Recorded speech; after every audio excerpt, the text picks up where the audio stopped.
bom dia, boa tarde, boa noite e muito bons ventos.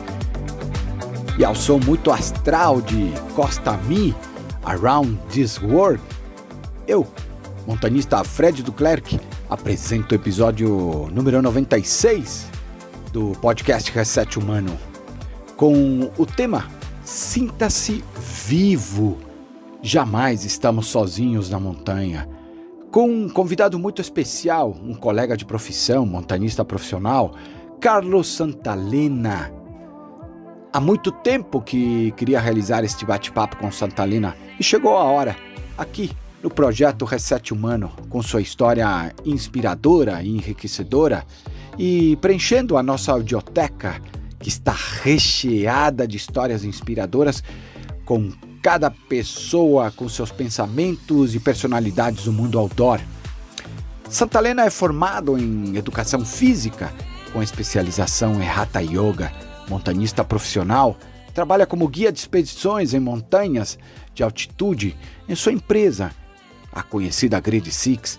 Iniciou no montanismo em 2003, através das escaladas em rocha no montanismo. Santalena é um grande admirador da natureza e das filosofias do Oriente. Aos 27 anos de idade, foi o sul-americano mais jovem a completar a escalada das maiores montanhas dos 7 continentes, os 7 cumes. Ele também já esteve no Everest, só que aos 24 anos, sendo um dos brasileiros mais jovens a chegar ao topo. Sempre digo que jamais estamos sozinhos na montanha. Sempre afirmo isto porque para todo lado que eu olho, quando eu estou em expedição na montanha, vejo a presença da vida, a água que corre, rochas que estão há tempo ali, pássaros e até o silêncio está preenchendo, cheio de vida ao meu redor. Mas aí eu te pergunto, você sabe o que é solidão? O que é solitude? Você se sente só? Eu na montanha jamais me sinto só, mas às vezes, lotado de pessoas, confesso que às vezes me sinto um pouco sozinho. Bom, fui buscar no dicionário ambos os significados de solitude e solidão. Solidão é um estado de quem se sente só.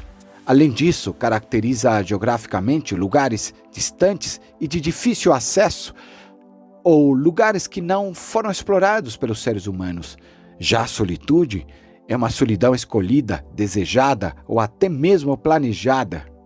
Sendo assim, é uma característica inerente a pessoas e não a espaços geográficos, como a palavra solidão. Mas nem sempre estar sozinho significa sentir-se só, como na montanha. Está cheio de vida ao redor. Este episódio tem o apoio da Coros Brasil e Dr. Shape. Coros é uma empresa americana de relógios GPS multiesportivos com alta qualidade e tecnologia. A Dr. Shape é uma empresa que atua há 19 anos no mercado, sendo a maior rede de franquias especializadas em suplementos alimentares e artigos esportivos da América Latina. Aqui, no projeto Reset Humano, a história é contada a partir de histórias de vidas inspiradoras. Você pode conhecer o nosso trabalho, os âncoras e os nossos valores através do site podcast resethumano.com.br. Visite. Carlos Santalena, que prazer poder conversar contigo aqui no projeto. Meu amigo, muito obrigado por aceitar participar do podcast Reset Humano. Estou muito feliz.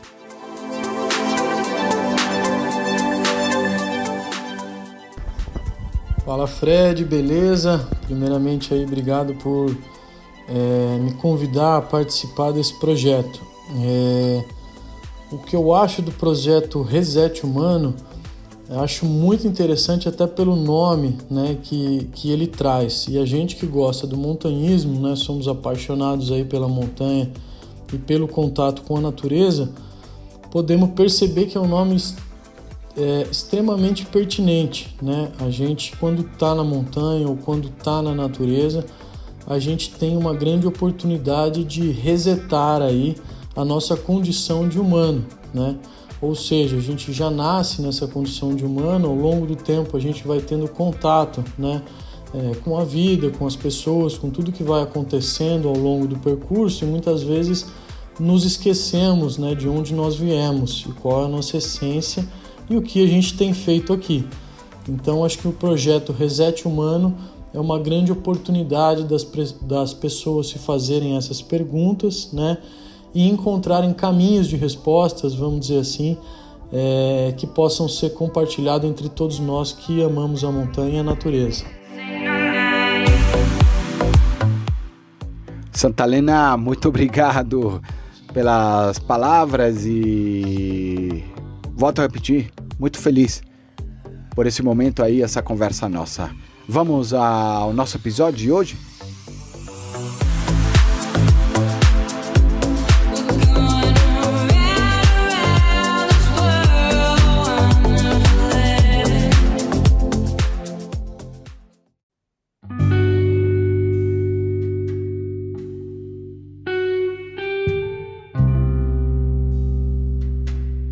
Sempre digo, como eu disse na introdução do episódio, que jamais estamos sozinhos na montanha. Sempre afirmo isto porque, para todo lado que eu olho, vejo a presença de vida. Na água que corre, quando eu olho as rochas, o tempo que corre ali, os pássaros e até o próprio silêncio, que para mim é cheio de vida. Aí eu te pergunto, você concorda com esta afirmação, Carlos Santalena? A oportunidade de estar na montanha, como eu comentei, certamente é uma grande oportunidade de observar a vida de uma outra forma. E principalmente, né, que para a gente viver, para a gente ser feliz, nós precisamos de poucas coisas. Basicamente, água, alimentação, né, para poder passar aquele dia, né, para poder estar vivo aquele dia. Então existem uma série de outros conceitos, né, ou de coisas, vamos dizer assim, que acabam obscurecendo a importância daquilo que realmente é essencial e é importante, né?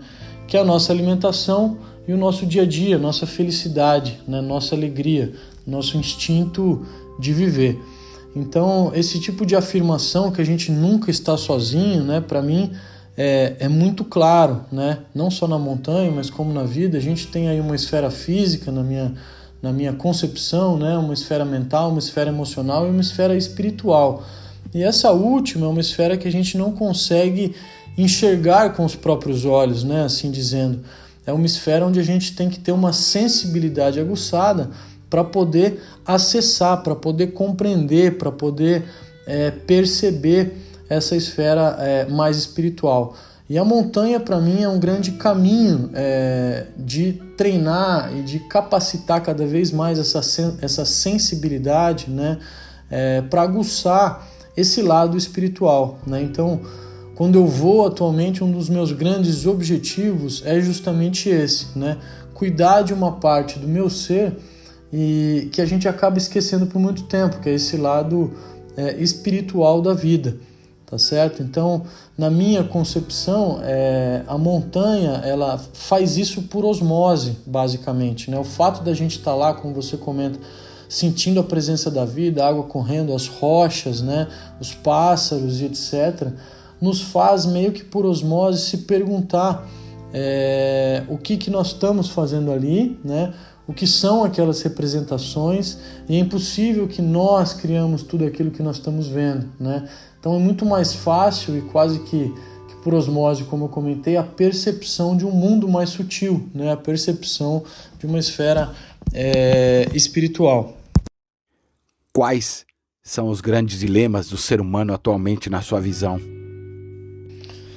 Bom, essa terceira pergunta, né, me fez pensar um pouco, né, quais são os grandes dilemas, ou qual o grande dilema, né, do ser humano atual, né, no mundo moderno que a gente vive, e tendo a visão, né. E refletindo, eu consigo perceber aí, inclusive com as pessoas, né, que participam do mesmo meio que eu aí no montanhismo, que buscam essas viagens, né, que são clientes ou que são amigos, que são expedicionários, né, e de uma geração aí que hoje a gente pode contar entre os 40 e os 60 anos, eu acredito que o grande dilema tem sido para essas pessoas, né, ganhar dinheiro ou ser feliz, né? Parece que algo me diz, né, que na mentalidade ainda existe uma divisão entre isso, né? Ou seja, será que eu vou ganhar dinheiro, eu vou ser feliz, né? Será que eu consumir coisas materiais vai me trazer felicidade? Tudo aquilo que eu pensei, eu conquistei até agora, me serviu de alguma coisa em termos materiais, né? Então é uma grande pergunta que estes seres humanos têm se feito, né? Por que trabalhar para ganhar dinheiro, né? Qual é o objetivo de ganhar dinheiro, por exemplo, e não ser feliz, né?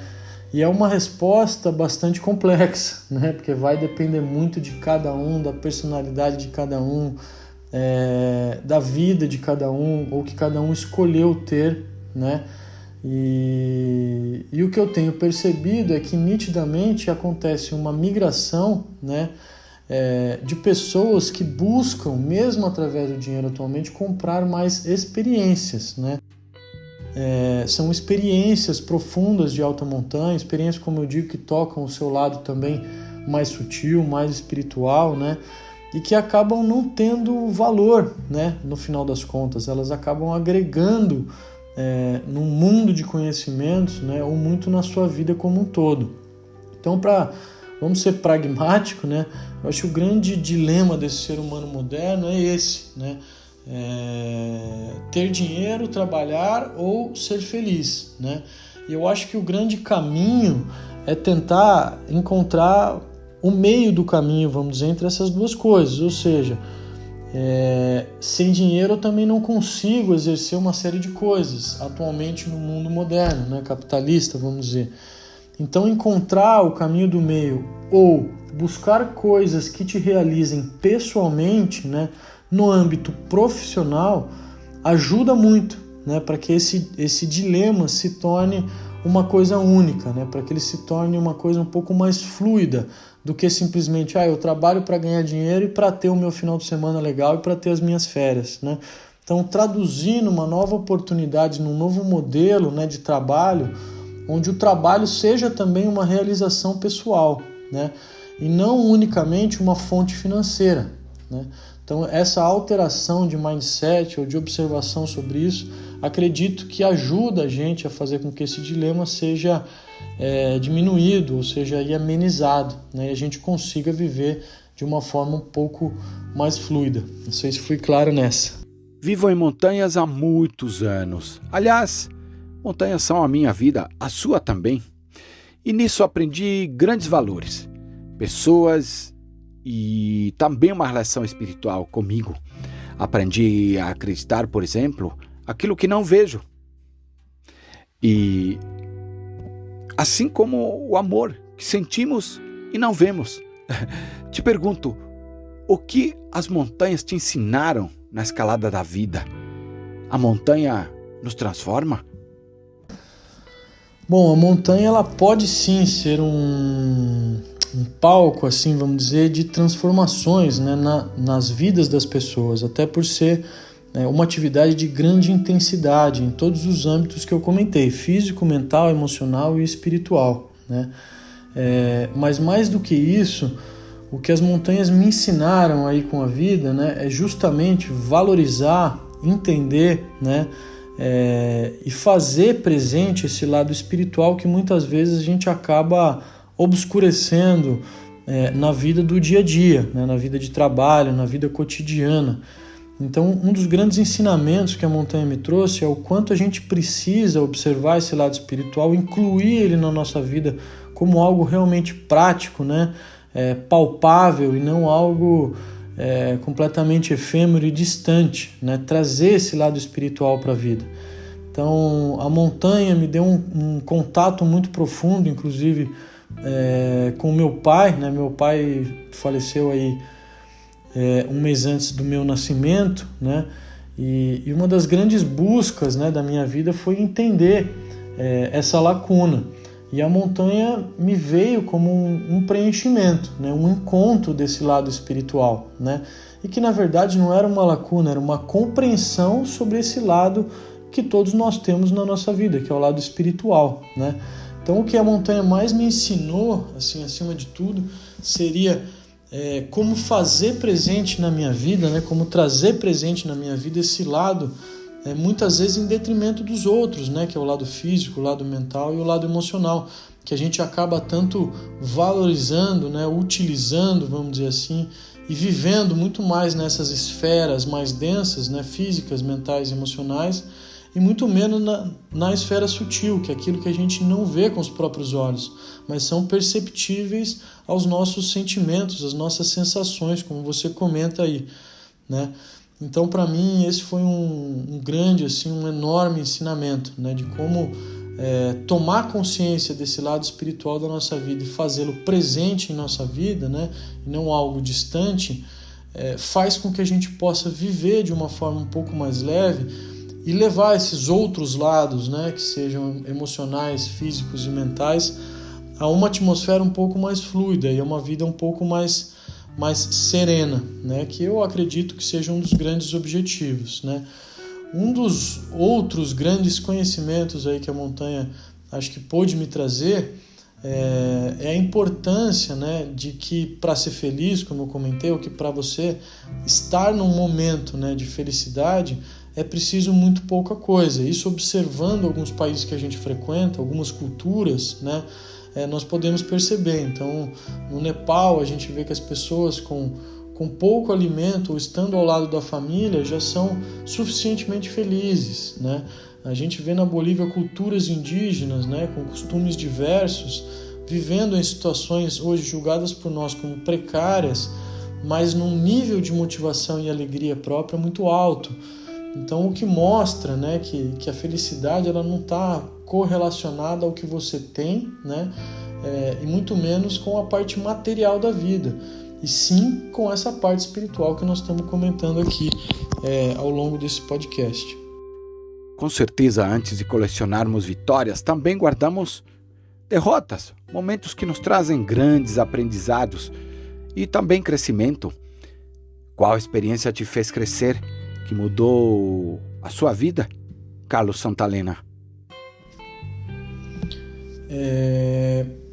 Para responder essa quinta pergunta, né, a experiência na minha vida, sendo aí mais particular, né, que me fez crescer, além das montanhas que a gente comentou aí na pergunta anterior, né, foi a presença de um filho. Então, para mim, quando meu filho nasceu e eu passei a ter um convívio, né, numa esfera aí paterna, né, que, como eu comentei, foi algo dentro de mim, uma lacuna, né, que o lado espiritual conseguiu preencher com essa presença da montanha, né, a experiência que me fez mais crescer, acho que foi a vinda, né, desse filho ao mundo, a observação de que existia alguém, um outro ser aí que dependia de mim, sobretudo no início da vida, né, ou que tinha essa interdependência em alguns momentos, me fez crescer muito, né, me fez me observar sobre um outro aspecto da vida que eu ainda não tinha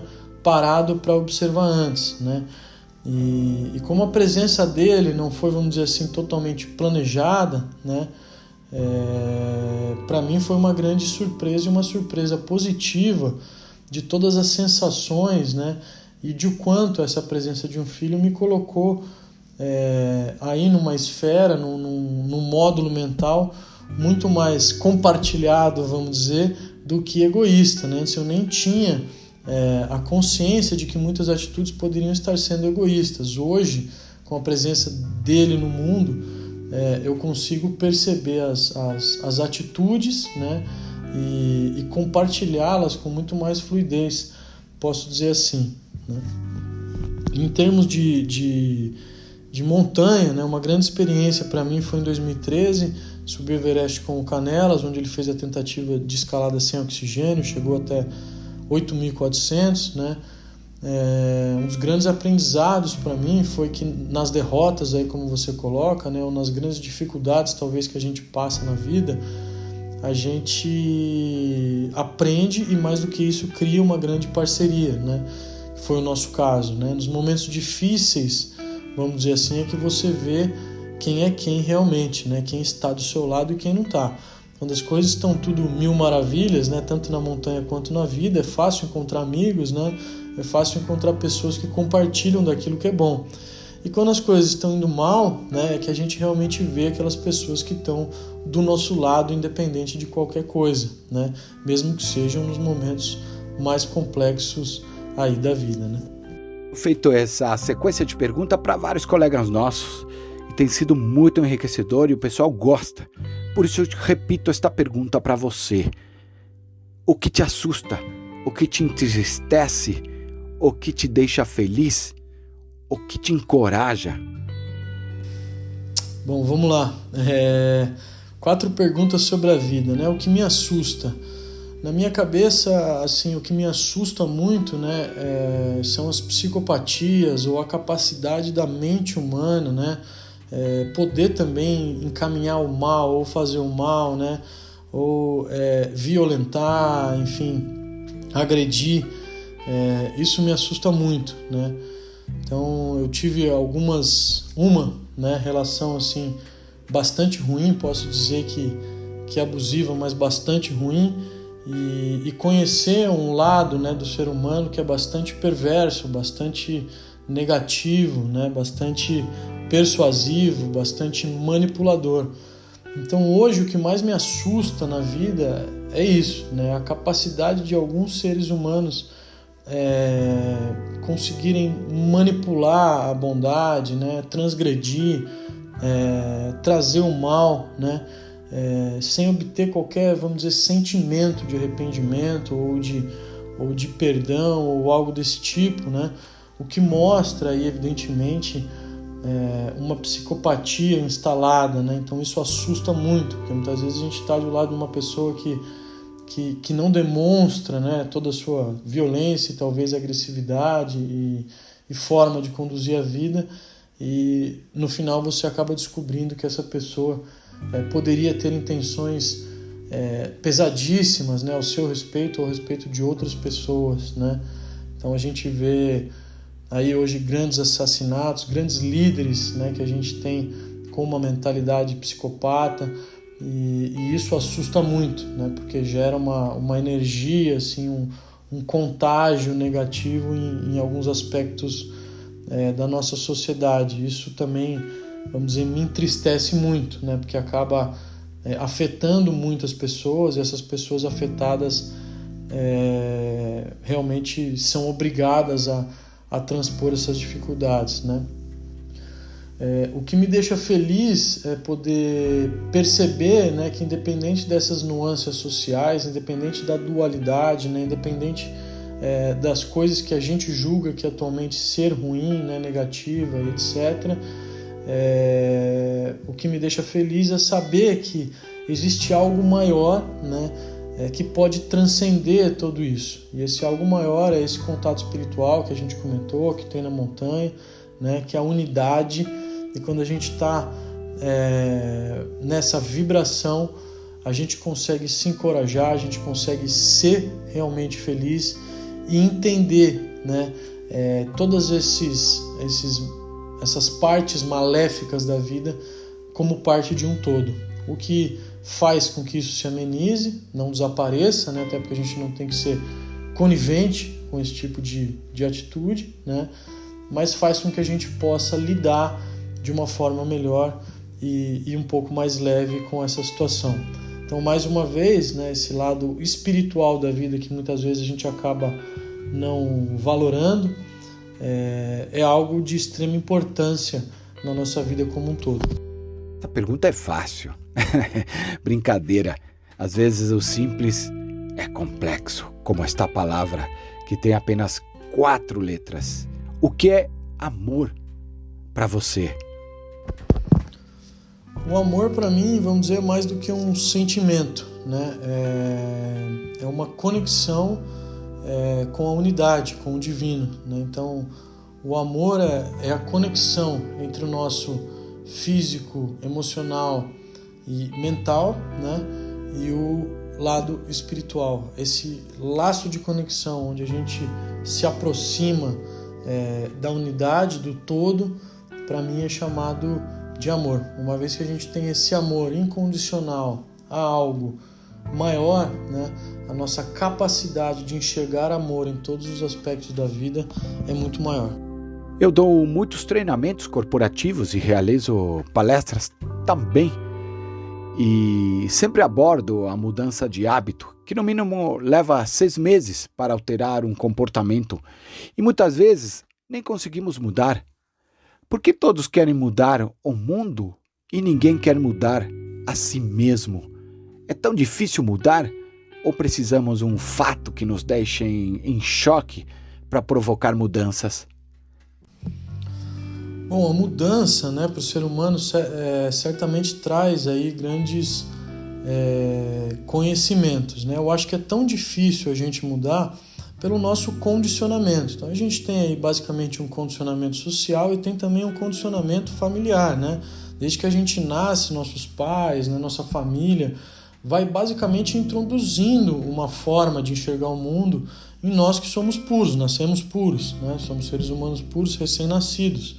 Então, ao longo de uma vida, ou ao longo de alguns anos, né, algumas ideias, alguns ideais, filosofias vão sendo basicamente introjetadas dentro de nós como seres humanos, né? Então, mudar isso do dia para a noite, por exemplo, é impossível. Então, levando em consideração que na nossa infância e até o começo da adolescente tem pelo menos 15 anos, né, de contatos sociais e familiares que acabam introjetando essa forma de visão em nós, né, a gente pode pensar que nós vamos demorar pelo menos mais 15 anos, ou seja, com 30 somente, começar a ter uma grande capacidade de mudança, né, total e que seja fluida, né, que seja mais ou menos densa, né, que incorpore realmente uma mudança e não seja simplesmente uma fala, né. Então, para mim, a grande dificuldade de mudança é essa, né? Pelo fato da gente ser condicionado desde o nosso nascimento a um formato. Então, sair desse formato é sempre mais difícil. E com certeza, né, experiências de grande intensidade, vamos falar assim, é o que coloca a gente à prova daquela filosofia que foi introjetada contra uma verdade próxima que está sendo almejada, ou que está sendo vista, né? Então, certamente uma oportunidade intensa, e acho que a montanha tem um papel super importante nisso, porque todas as experiências são muito intensas, promovem uma grande quebra de paradigmas e, obviamente, uma nova forma de enxergar o mundo muito mais rápida, né, do que se você continuar no mesmo ambiente, nos mesmos condicionamentos passados. Aprecio e gosto de mais reflexões e quero saber a sua opinião sobre esta frase. As pessoas mais bonitas que eu já tenha me encontrado foram aquelas que conheceram o sofrimento, conheceram a derrota, conheceram o esforço, conheceram a perda e encontraram seu próprio caminho para dessas profundidades. Essas pessoas têm uma apreciação, uma sensibilidade e uma compreensão da vida que as preenche de compaixão, gentileza e uma profunda inquietude amorosa. Gente bonita não surge do nada. Elizabeth Kubler-Ross, você concorda? Primeiramente, a colocação da Elizabeth eu achei bastante interessante. Concordo com ela, né? Eu acredito que essas situações mais intensas da vida ou as situações de sofrimento, como a gente comentou aqui acima, nos ajuda, né? Ou intensifica aí a mudança interna, a percepção do mundo de uma outra forma. Então, eu acredito, vamos dizer, concordo, né, com ela, mas diria que não é só através do sofrimento também, né? Quando as coisas acabam dando certo ou que você atinge um objetivo também planejado, né, o qual você se dedicou por muito tempo em todos os aspectos, isso também acontece, né? Você consegue ter uma profunda inquietude amorosa, né? Ou seja, de estar realmente apaixonado por aquilo que você está fazendo, né? E também ser uma pessoa aí com extrema compaixão, gentileza, né? enfim. Então eu concordo e também acredito que pode ser dessa outra forma, vamos dizer, mais simples, né? Ou quando as coisas dão certo, não só na derrota. O que a gente pode concluir é que na derrota a gente tem mais intensidade, né? Ou nos momentos aí piores, né, das nossas vidas, a gente é obrigado a alterar, a mudar o padrão de consciência, né, a observar o mundo de outra forma. Às vezes penso que as pessoas estão perdendo identidade e personalidade em seus próprios projetos de vida. Nós somos montanhistas, eu e você, não somos melhores que ninguém, mas por que fazemos tantos selfies no topo de uma montanha? Copiamos conquistas dos outros, satisfazendo o egoturismo, e fazemos tão poucas histórias únicas, próprias, para conquistar. Queria ouvir seus comentários, Carlos. Sobre essa pergunta, eu acho que eu diria que existem vários tipos, vamos dizer assim, de pessoas, né, de personalidades, de identidades diferentes, né, e também uma diversidade muito grande de projetos, né, de montanha que também podem ser encarados aí como projetos de vida. As selfies no cume podem ser simplesmente uma forma de atestar esse tipo de experiência, né? Então, eu acredito muito que existe uma enorme diversidade, né, no mundo do montanhismo, assim como atualmente na vida, né?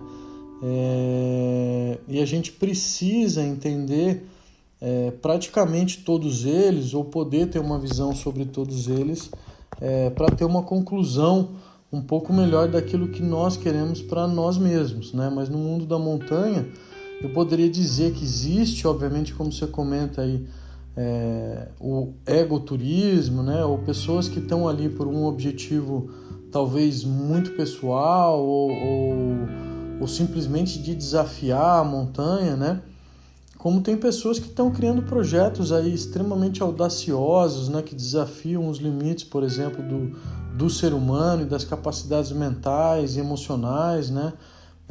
Que são também, vamos dizer, conquistas únicas, né, para aquela pessoa.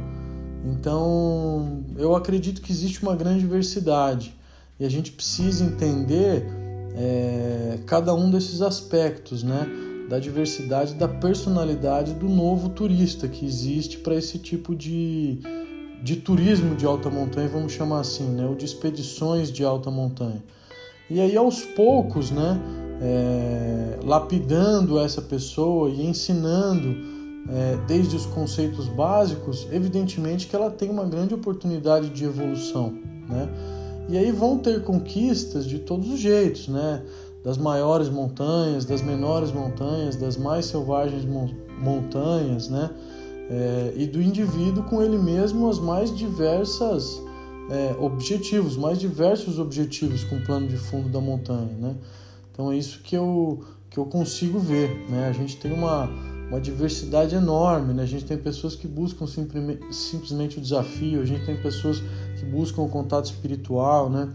A gente tem pessoas que estão precisando de um momento ímpar na vida e resolvem fazer uma viagem para alta montanha, sem saber o que esperar ainda, né? A gente vê pessoas que estão simplesmente querendo talvez reatar um relacionamento, né? A gente vê pessoas que querem encontrar simplesmente com outras pessoas que gostam da mesma atividade. Então, a diversidade é muito grande, né? Então, é difícil julgar, né? Cada um dos objetivos próprios que as pessoas têm nesse sentido.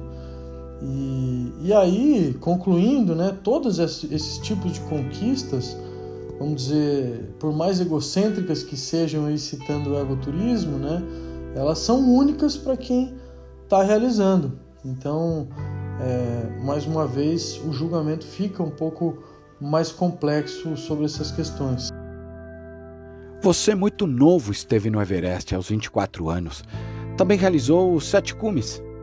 Esteve também no topo da América, no Aconcagua. Cito esses 3 feitos, porque muitas pessoas me procuram para levá-las a algum destes pontos. São lugares e destinos muito desejados. E aí te pergunto, chegar ao cume te faz uma pessoa melhor? Por que você sobe montanhas?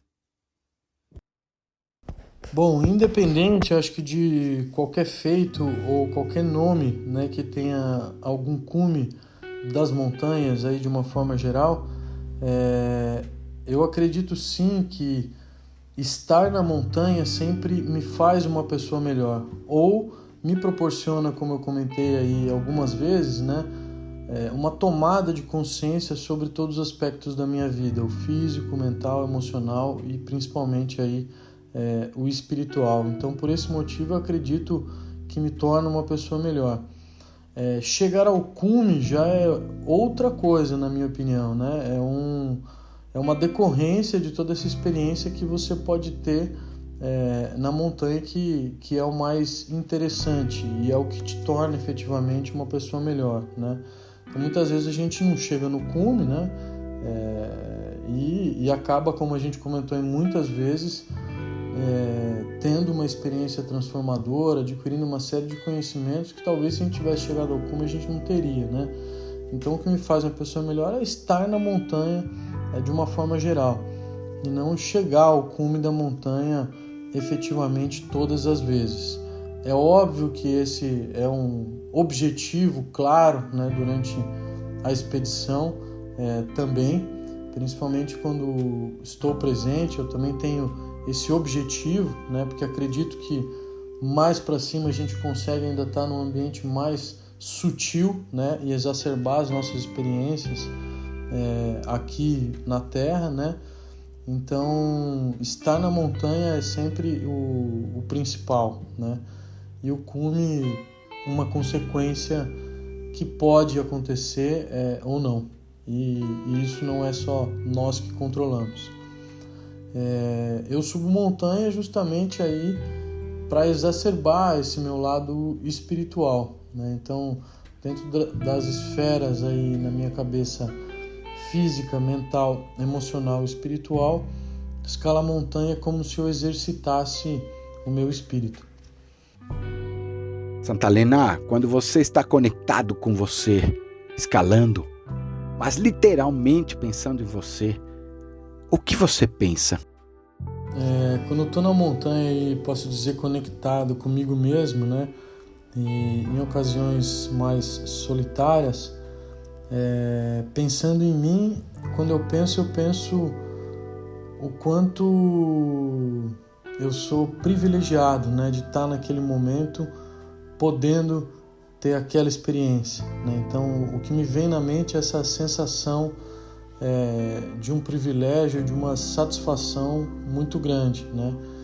E logo em seguida, né, dependendo da atividade, a mente entra nesse estado mais contemplativo e os pensamentos acabam se diluindo, vamos dizer, ou se desaparecendo por momentos importantes. Liberdade é, em geral, a condição daquele que é livre. Capacidade de agir de si mesmo, independência, autonomia.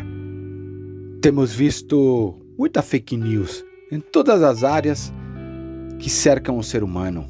Em rede social, é comum, causando conflitos. Dá para ser livre sem invadir o limite do próximo nos tempos atuais? Bom, sobre liberdade de forma geral, eu acredito que sim, né? A gente pode viver livremente aí, como você coloca. Isso depende de cada um, né? De como cada um encara esse conceito de liberdade. E aí pode ter uma amplitude, na minha opinião, muito grande, né? Do que é esse conceito para cada um. Então, acredito que pode sim, né? É possível se viver livre, né? Sem invadir o limite do próximo, né? Como você coloca, nos tempos atuais, né? E isso depende muito de cada um e como ele encara a sociedade de hoje, como que ele encara o mundo, né? Como que ele enxerga o planeta. Meu amigo, como você vê, o futuro de nosso montanismo brasileiro?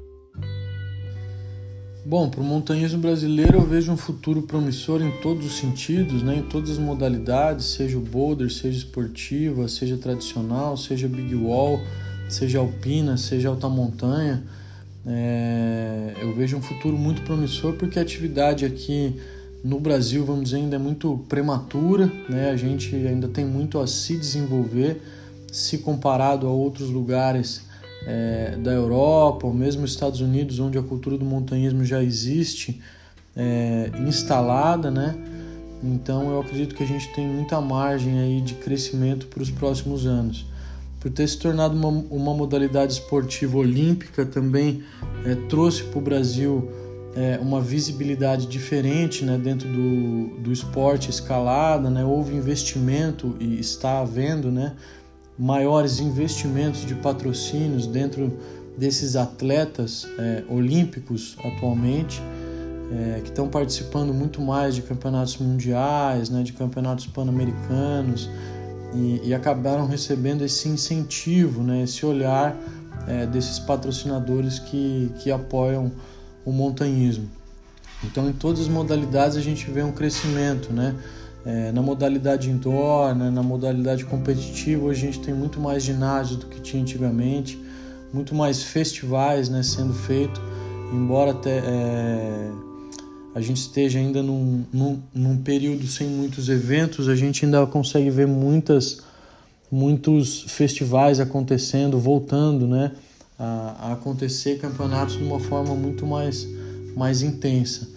Em termos de alta montanha, a mesma coisa, né? A gente vê cada vez mais jovens se interessando, a gente vem assistindo uma geração aí dos 40, como eu disse, se interessando fortemente e se entregando basicamente para o esporte, né? Mudando de vida, enfim. A gente vê um grande aumento das agências, né, que trabalham com isso, ou das pessoas, né, guias, staffs, de acampamento, enfim, um aumento muito grande desse tipo de trabalho aqui no Brasil, o que mostra que tem uma margem enorme de crescimento e já está acontecendo um crescimento bastante acelerado, vamos dizer assim, e bastante saudável, sobretudo para a gente que está nesse meio.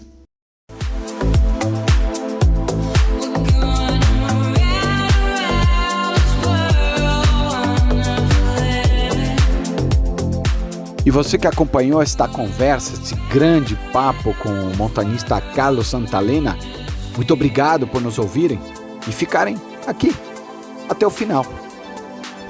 Uma conversa franca, aberta e com grandes pensamentos, viu, Carlos? Muito obrigado. O podcast Reset Humano está presente nas redes sociais Aventure Box, Instagram, YouTube, LinkedIn e Facebook. É só procurar pelo Reset Humano. Também você pode procurar nas plataformas de áudio com o nome Reset Humano. Você quer receber o último podcast? Escreva pelo WhatsApp +55 11 98165 0990 com a palavra podcast, que sempre enviaremos o último episódio. O projeto Reset Humano tem o DNA no convívio com a natureza, na montanha, e visa desenvolver o ser humano, dando um reset, gerando aprendizado e conhecimento para desenvolver a sociedade, impactando de maneira positiva na natureza, em nossa casa no planeta Terra. Desejo a todos, nos 40 países que nos ouvem, uma excelente semana, muita luz, bons ventos e até o próximo episódio.